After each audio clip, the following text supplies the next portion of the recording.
The Illinois fiscal crisis is putting pressure on the sustainability of the Medicaid program. The federal stimulus has helped the Medicaid program stay afloat amid the recession through an increase in the federal Medicaid matching rate.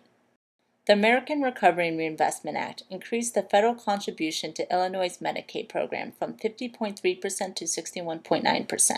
The stimulus infused roughly $1.6 billion to Illinois Medicaid providers, reducing the amount the state must spend to preserve the program. But tough choices will have to be made once the federal funds run out at the end of 2010, leaving a $39 billion gap in financing for states to maintain their Medicaid programs. Howard Peters, Senior Vice President of Governmental Relations at the Illinois Hospital Association, is pushing for a permanent increase in the federal Medicaid matching rate for Illinois, given the state's current multi-billion-dollar deficit.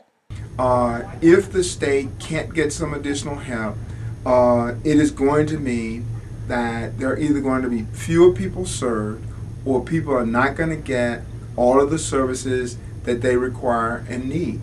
Illinois already faces one of the largest budget deficits, record low state revenues, and the second to worst bond rating in the U.S. The Illinois budget gap is expected to increase from $5.7 billion in fiscal year 2010 to $12.8 billion in fiscal year 2011. Illinois' precarious fiscal picture calls into question how the state will be able to support the largest, fastest growing item in the budget once the funds run out. Well, it's true the federal stimulus money protected a lot of Medicaid bills and made the state and provided some revenues, some limited revenues for a short time to bring the payment cycle up to date. It does not provide a long-term route out of there. If the state is going to get back on a fiscally stable footing, Medicaid is going to have to be much better managed. It's going to have to be a part of an overall restructuring of state government. Over the past 10 years, Medicaid spending in this state has been growing on average about 7% every year. That's quite a bit, especially when you consider that the liabilities are growing much faster than the population of the state of Illinois. So every year, a larger chunk of our budget is taken up by Medicaid. And so we need to look at opportunities and pass for reform to cut down on some of those costs. About a quarter of Illinois' operating budget consisted of Medicaid spending in fiscal year 2008, and in fiscal year 2009, Medicaid spending was roughly one-third of overall spending. All states will be faced with increased Medicaid enrollment when the stimulus funds run out, since Medicaid caseloads react to unemployment with a lag. But Medicaid enrollment will be greater in Illinois because it has one of the worst unemployment rates in the country at 11.1%. Typically what happens is the unemployment rate goes up about a year or a year and a half later, you start seeing Medicaid enrollments going up. So we're just really in the beginning of that, and we're probably going to get hit hard by increased need for Medicaid.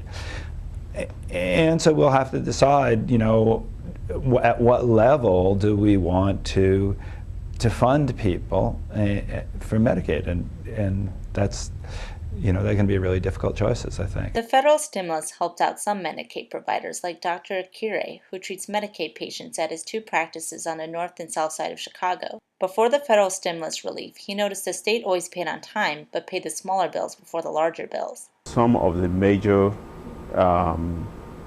bills that were submitted, claims that were submitted, have been held back until the state has some money to pay, and then we get this large payment. So you get money in trickles. With the federal stimulus cash infusion for Medicaid relief, Dr. Akire was able to pay his malpractice insurance. The line of credit that I had that I needed to pay my malpractice in the first part of 2009, I didn't need it anymore in the later half of 2009. However, the boost in his cash flow from the stimulus doesn't provide him with long-term security. Dr. Akire is not certain how the state will finance the Medicaid program once the stimulus funds run dry at the end of 2010, but he is certain the state will not reduce the already low reimbursements for Medicaid providers. According to the Kaiser Family Foundation health statistics, Illinois Medicaid providers are poorly reimbursed compared to other states. Illinois ranked 42nd in the U.S. for Medicaid payments per enrollee in 2006. So I don't see us going lower than that. I see, if anything, it would be to review the payment up as opposed to down.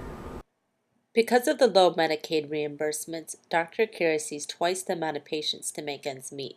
And of course it puts more burden on us because we're you could see 8-10 patients and go home if you have private insurance. No, I can't. I need to stay and see twice or even more than twice that amount to be able to meet my bills. Despite the federal stimulus, the cash-strapped state still cannot pay down all of its Medicaid liabilities. Roseland Community Hospital had to defer several capital projects because of $4 million worth of late payments from the state. Roseland Community is a safety net hospital, serving a large number of Medicaid patients, and about a third of their patients are uninsured. You know, we feel as though at times we were between a rock and a hard place because we must provide the services. We're committed to that. And we're depending upon the state being timely in its payments to us to keep us going.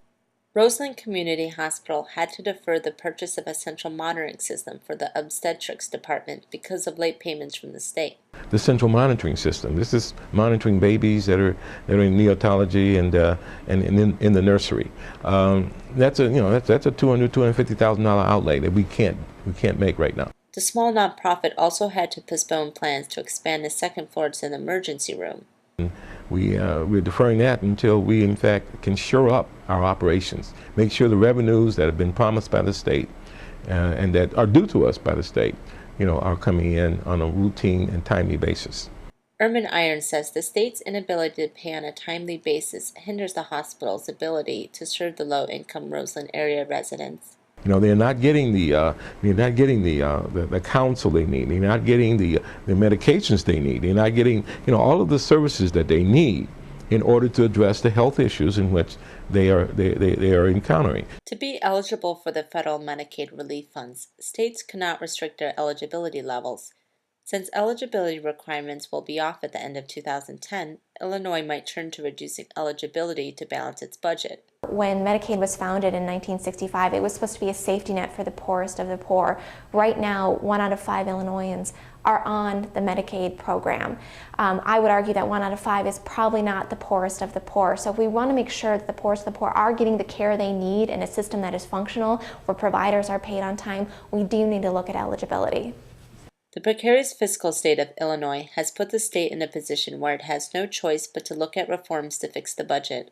We're going to have to do both. We're going to have to increase taxes and cut services. And that's paying more and getting less is not a very pleasant prospect, but it doesn't look like we really have much choice because we've acted irresponsibly in the past. The state cannot continue to spend more money than it takes in. Programs such as Medicaid, education funding, transportation, public safety are all feeling the pressures as a result of the state's ineffective managing of its budget. Medicaid is one of the largest components of state government, one of the largest programs in the state budget, has to be a part of that reform.